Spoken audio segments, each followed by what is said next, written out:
कि घर की वो 4 मर्यादा कौन सी है जिस मर्यादा में नारी रहे तो उस घर में संपदा नहीं घटती, उस घर की संपदा को समाप्त नहीं किया जा सकता है।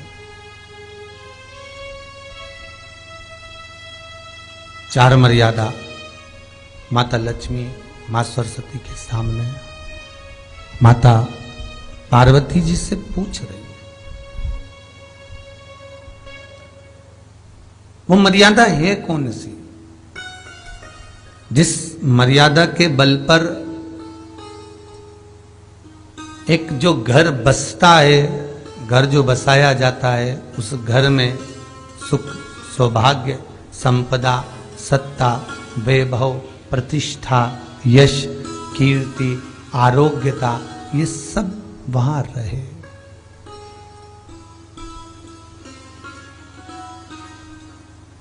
पहला, मां पार्वती ने माता लक्ष्मी को कहा, अतिथि देवो भव।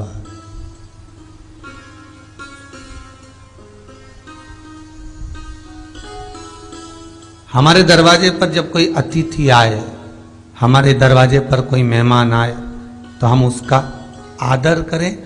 परिवार के लोग जो आदर कर रहे हैं वो अपनी जगह पर है, भाई आदर कर रहा है वो अपनी जगह पर है, जेठ आदर कर रहा है वो अपनी जगह पर है, देवर मान सम्मान दे रहा है वो अपनी जगह पर है। पर सबसे पहला सम्मान घर की स्त्री को अतिथि का करना चाहिए।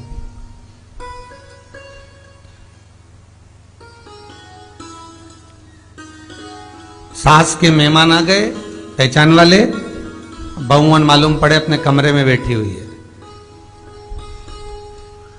मेहमानों ने आकर पूछ लिया, क्यों बहू नहीं दिख रही? बस आ रही होगी। सास गई, रसोई घर में से पानी लाकर पिला दिया। फिर मेहमानों ने पूछा, बहू नहीं दिख रही? बस आती होगी। 2 बार सास ने गिलास भी गिरा दिया कि एक आध तो आ जाओ रही ऊपर से, पर नहीं आई।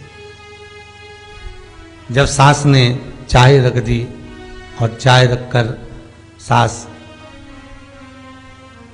फिर लेकर आई, तो बहुओं के मन में आया, चलो सास ने चाय बना दी है, खुशबू ऊपर आ गई है, अब चलते हैं।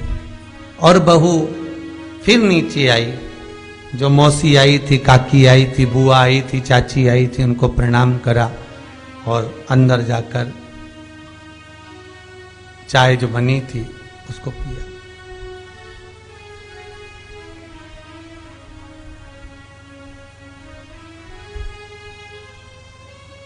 एक गरुड़ पुराण में लिखा है, 94 तरह के नरक में एक नरक है जो दरवाजे पर आए हुए अतिथि का सम्मान नहीं करता,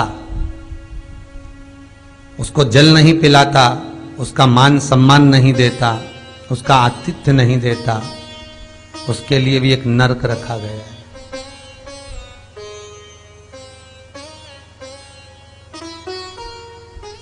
हजारों नरकों में एक नरक वो भी है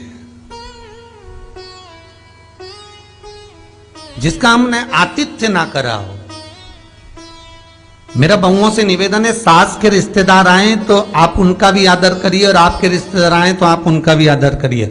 जेठानी के रिश्तेदार आए तो आप उनका भी आदर करिए, और देवरानी के रिश्तेदार आए तो आप उनका भी आदर करिए। आप किसी न किसी रूप में जो अतिथि आया है वो न जेठ का है, न देवर का है, न वो सास का है, अतिथि घर का है, किसी एक व्यक्ति का अतिथि नहीं है।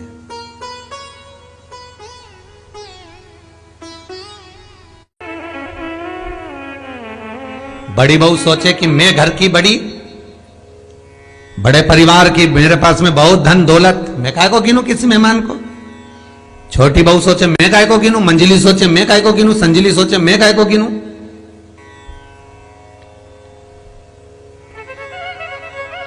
तुम्हारे माँ बाप आए, सास अगर तुम्हारे पिता से, तुम्हारी माता से बात ना करे, देवरानी बात ना करे, जेठानी बात ना करे, तो तुम्हें कैसा लगेगा कि तुम्हारे माँ बाप आए और किसी ने सम्मान नहीं करा। उसी तरह सास के रिश्तेदार आए, तुम सम्मान नहीं करोगी तो उसको कैसा लगेगा? फिर तुम्हारे घर के आए, वो सम्मान ना करे तो तुम्हें कैसा लगेगा? आतिथ्य घर में कोई भी आए वो सबके लिए। दूसरा क्रम बताया, घर के दरवाजे पर जो तुलसी का पौधा होता है, जीवन में सबसे पहले अगर दुख आता है, तकलीफ आती है, कष्ट आता है, बीमारी आती है, रोग आता है, कोई बड़ा घटना घटने वाली होती है, कोई बड़ा कष्ट आने वाला होता है, तो लक्ष्मी जी से माता पार्वती कह रही है, घर में जो तुलसी का पौधा होता है सबसे पहले घात उसी पर होती है। तुलसी का पौधा सूख जाता है, समाप्त हो जाता है, उसके डालियां मुरझा जाती हैं, नीचे लटक जाती है, मंजरी झुक जाती है, या तुलसी के कुंडे में जो मिट्टी है उसमें फफूंद पड़ जाती है।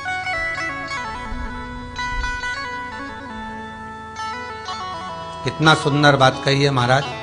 तुलसी के क्यारे में, पद्म पुराण, तुलसी के क्यारे में जो हम जल डालते हैं, वो जल हमने जब डाला और वो जल अगर नीचे गिर रहा है, उसका भी दोष वर्णन है महाराज, उसका भी दोष हमारे शास्त्रों में वर्णित किया गया। तुलसी के क्यारे में अगर जल डाल रहे हैं और वो जल जमीन पर बह रहा है, गिर रहा है, उसका भी दोष है। तुलसी के क्यारे में उतना ही जल दिया जाए जितनी मट्टी सोख ले, 2-4 8 बूंद पानी गिरे चल जाएगा। तुलसी के क्यारे में छिद्र रहता है, बूंद बूंद पानी टपक जाए वो चल जाएगा। पर तुमने तुलसी के क्यारे में जो जल भरा, लोटा भर भर के डाल दिया, और ऊपर से जो जल कुंडा भरा कर उलीच में से, अर्थात भराने के बाद जो नीचे गिर रहा है, वो दोषपूर्ण है महाराज, उसकी दोषता है।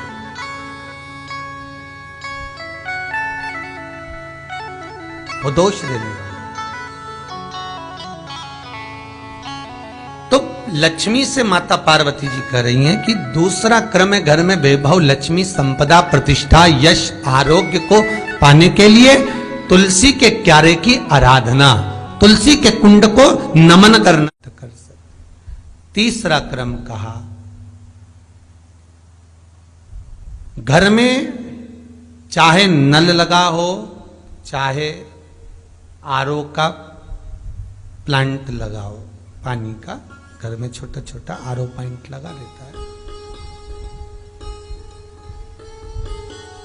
फिर भी घर के अंदर रसोई घर में एक छोटा सा मटका, मटका नहीं तो हंडा, हंडा नहीं तो बाल्टी, बाल्टी नहीं तो कलसा, पानी का भरा हुआ जो नारी रखती है, दूसरे दिन उस पानी को बाहर ढोल कर फिर वापस धोकर भर लेती है। मटका रोज धुलता है, हंडा रोज धुलता है, प्रतिदिन का।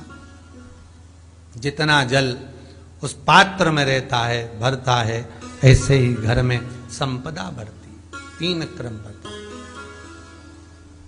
चौथा,